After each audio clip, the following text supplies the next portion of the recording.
Luca gets better the more you watch it. I watched Luca a 7th time recently, and it just had me wanting to make another video about it, because I still have so much more I would like to talk about. When I first came up with the idea for making a Luca video, I wrote a brief, rough draft about what topics I wanted to talk about in the video. Once I was finished, I recorded the audio where I loosely followed the script, and before I knew it, I had reached the 45-minute mark. I very quickly went back to the drawing board and wrote out a revised script and cut a lot of things out and followed that to a T. Now, that capped out at about 15 minutes, and with some editing, managed to bring it down to 10. The original 45-minute audio recording was mainly a bunch of me repeating myself over and over, but some things I decided to cut out because I didn't want to get that deep into the movie. But now that I have people wanting more, and given that I have watched Luca a couple times more than when I made that video, I'm deciding to go back onto those ideas and share them with you today. Luca is a movie that you can really appreciate and love more and more the more you watch it. When I first watched Luca, I really enjoyed it, but the next day, I thought about it a lot, so I decided to watch it again. I enjoyed it even more the second time. This cycle continued for 6 days straight. It was the only thing on my mind. This wasn't healthy, and I made myself break the cycle. However, each time I watched it, I began to pick up something new, or noticed a thing in the background I didn't before. And this just made watching the movie so much more fun, because I would begin to piece things together with every watching. I noticed things small to large, from Machiavelli pushing over a glass, to things that clue into characters' emotions that are hidden in the backgrounds of scenes. Before we get started, I won't be discussing camera angles or movements in this video, since I don't know much about that world. But, if you are intrigued into that subject, I left an amazing video in the description that a viewer of my last video suggested to me. It's a great video, and I suggest you watch it after you're finished with this one. Okay, so yes, the movie has minor details that you wouldn't pick up on if not watched for more than once. That's not that original. Many movies do that, from Shutter Island to The Avengers, but Luca does something different with it. Luca hides small details, cues, and hints that you wouldn't be able to notice upon first viewing. It's not the first Pixar movie to do this. However, in my opinion, it is one of the first to do it so well. Luca really utilizes the background in every shot. They are utilized to show deep emotions and what characters are going through at the time. There is a specific scene in particular I want to talk about. It is this one. And no, it is not the markings that Alberto makes when his dad left, because that becomes the foreground in the next shot. But it's the poster hiding right underneath the marks, the torn down Vespa poster. At first glance, it doesn't mean much. The main focal point of the shot is the markings on the wall. However, in Luca, everything in the background is there for a reason.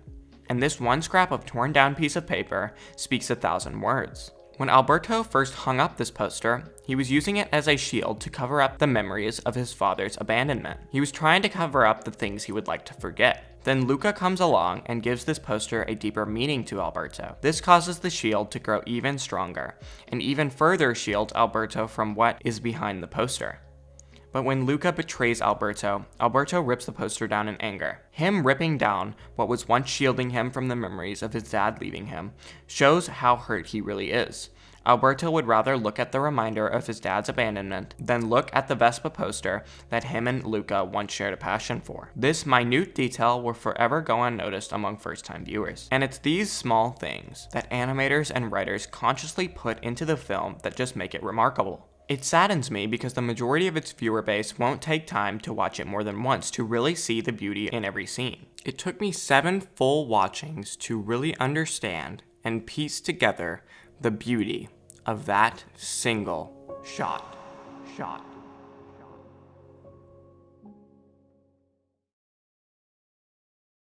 But backgrounds aren't just used to elevate characters. They are able to stand alone as separate entities in many scenes, to the point where many background characters have their own story woven through the main plot. They were able to do this because Luca was set in a small town where characters can appear over and over again, but I really enjoyed seeing these characters show up in backgrounds of different scenes. I want to back away from the minor things in this movie to one big thing that this movie is getting a lot of criticism for. The climax. Specifically, when Luca decides to split up the team and do the race alone. Many people criticized this decision and said it was just used to set up the Ercole chasing scene and Giulia crashing into him. But I've seen the film 7 times and I haven't been able to find another way for this scene to have played out. Luca had no decision other than to split up his team. Alberto was hurt by Luca. He wasn't just going to magically forgive him and do the race. And Julia didn't want to see Luca get hurt, so she made him leave even though it wasn't what she wanted. So if either one of them had teamed up with Luca to win, the race would have felt unnatural. Not only was this decision necessary to stay in line with the character's emotions, but it allows for a satisfying and heartfelt resolution where in the end, Luca saves Alberto, Julia saves Alberto and Luca save Julia. And not to forget, Massimo saving them all. In my opinion, without Luca deciding to split up the team, it would have felt unnatural and unrealistic given how each character was feeling at the time. However, I got a comment about this on my last video, and I don't want to upset anyone and flat out call them wrong, because everyone interprets movies differently, and some people may truly think that the movie would have turned out better without the decision to break up the team, which is totally fine, and I would love to hear everyone's opinions in the comments.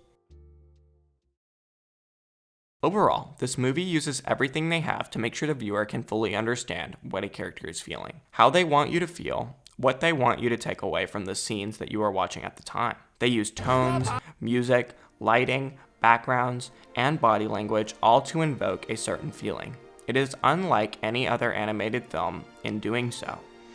It's something original, and the reason I fell in love with it upon first viewing. The use of these minor details make it something you can watch over and over again. The more and more I watch, the more I find, and the more I find, the more intriguing and interesting the movie gets. I really can't stress the charm and beauty of this film. It makes me so angry that it wasn't given the theatrical release that it fully deserved.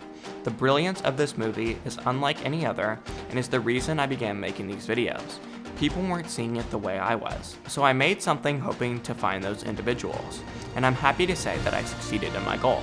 So thank you so much for everyone who is liking, subscribing, and leaving comments.